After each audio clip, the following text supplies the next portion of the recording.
Thank you for watching this video. Like and subscribe, and I'll see y'all in the next video. Bye.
I had not been back there in years, but it was the last place left to look.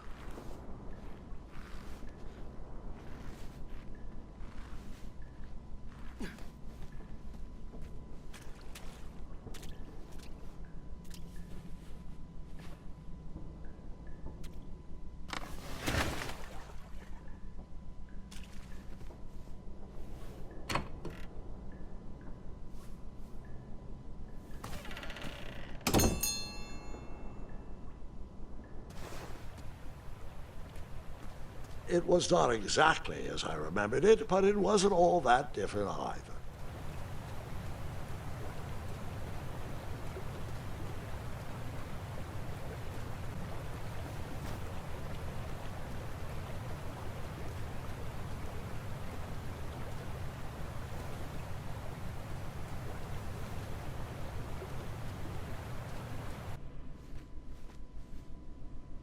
Two odd contraptions guarded the lost treasure. I would have to turn one and see what happened.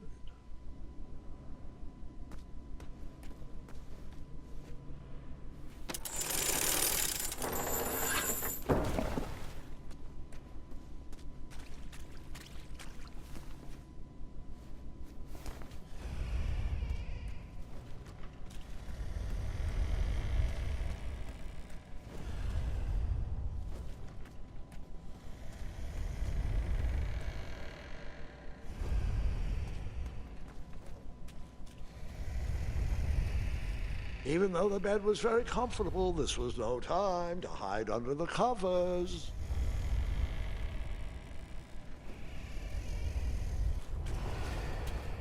Wait.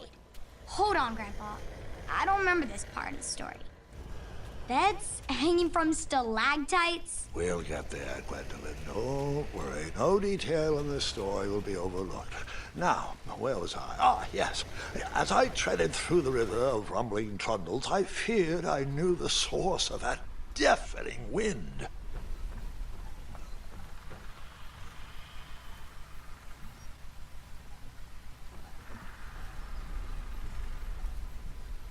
Nestled beneath a slumbering pile of teeth and claws was... Fabled mirror. Oh, so you remember this part of the story. Well, dragons are my favorite. Do you want to tell this part? Yes. King Edward sent me, the greatest knight in all of Daventry, on a quest to return his stolen mirror. A gigantic, hulking beast of a dragon was the last thing in my way to... My way to add a shinier hat to my collection.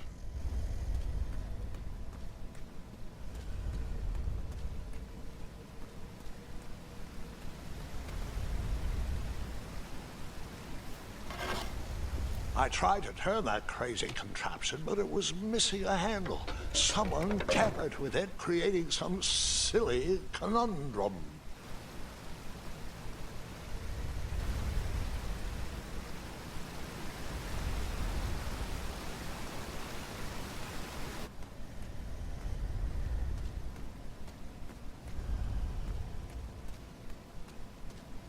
Volumes of old books with foreboding titles clutter the shelves of that strange bedroom.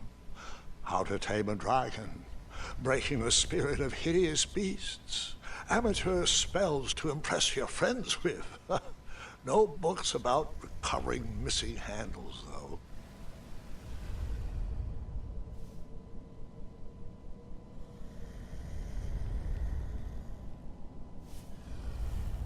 So, the missing handle was booby-trapped?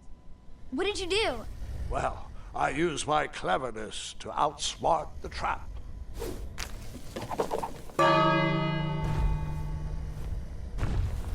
Then I used my cleverness to hide.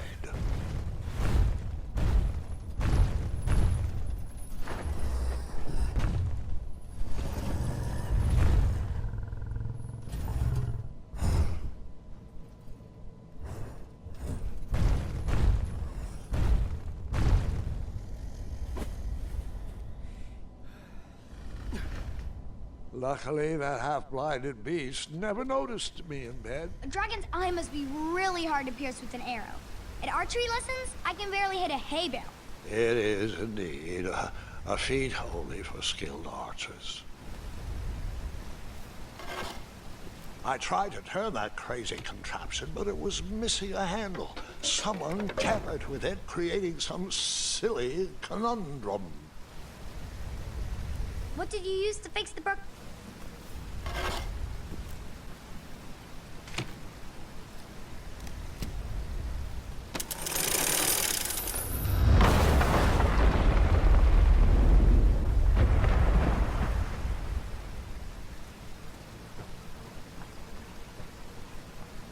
The dragon's chains were coiled around a gigantic switch mounted to the cave wall.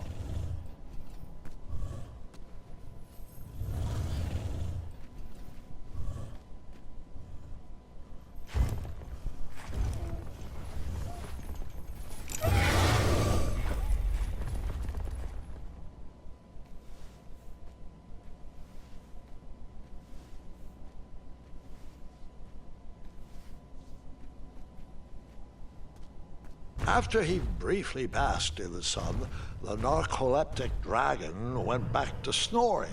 I probably sleep all day too, if Amira was my only friend.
Whoever designed this trap thought they were pretty clever, but I would probably find a way to hit that unreachable switch.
the mirror called out to me.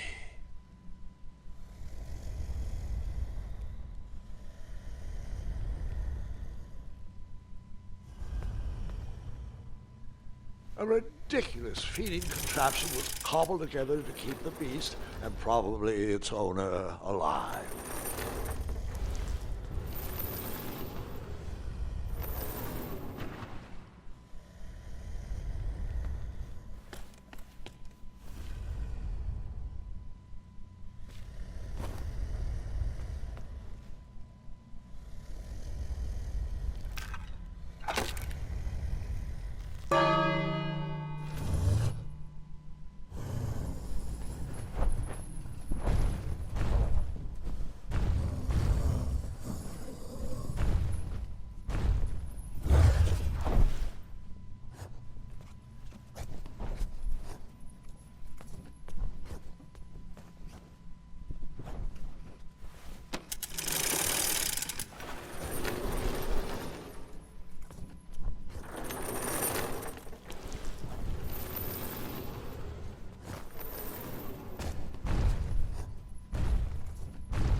I guess you could say that river swept me off my feet.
With the magic mirror safely in my possession, I dreamt of the Daventry I would be rewarded with, and the kingdom it could become.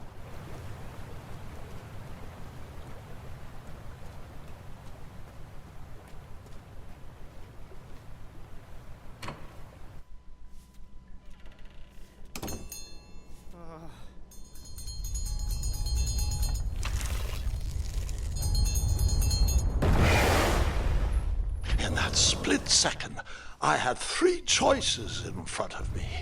Any would clear my path to safety, and all would have rippling consequences.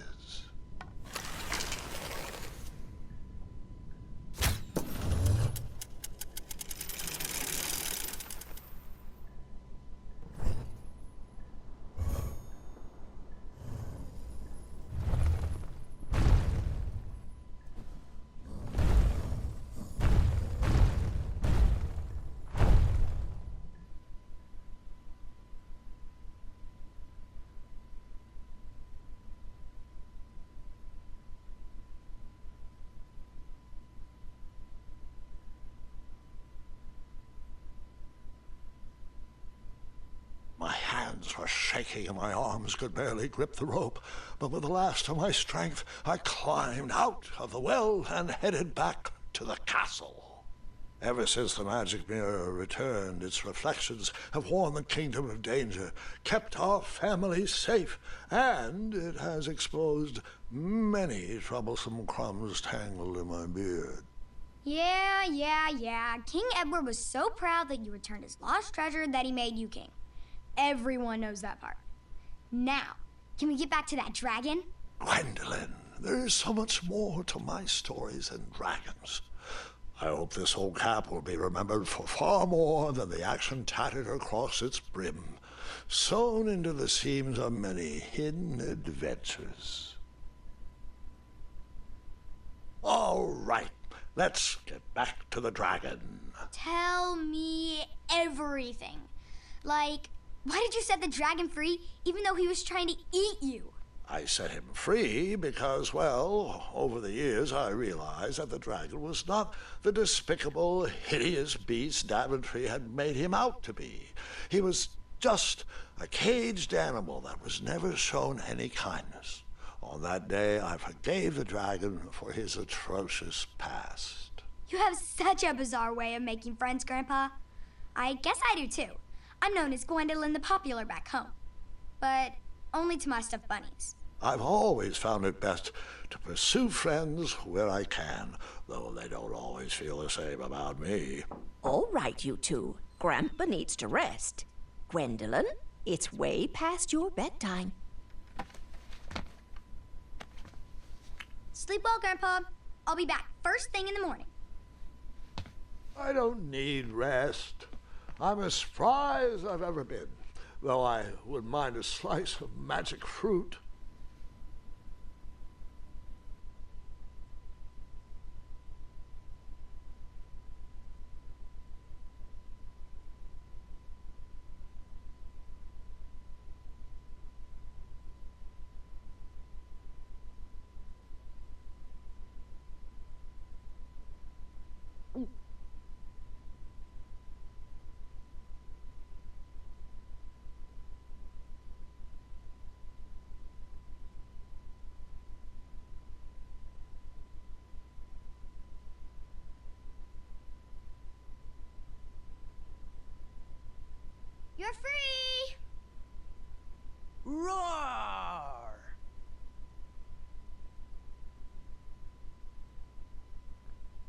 Well, hello, cousin.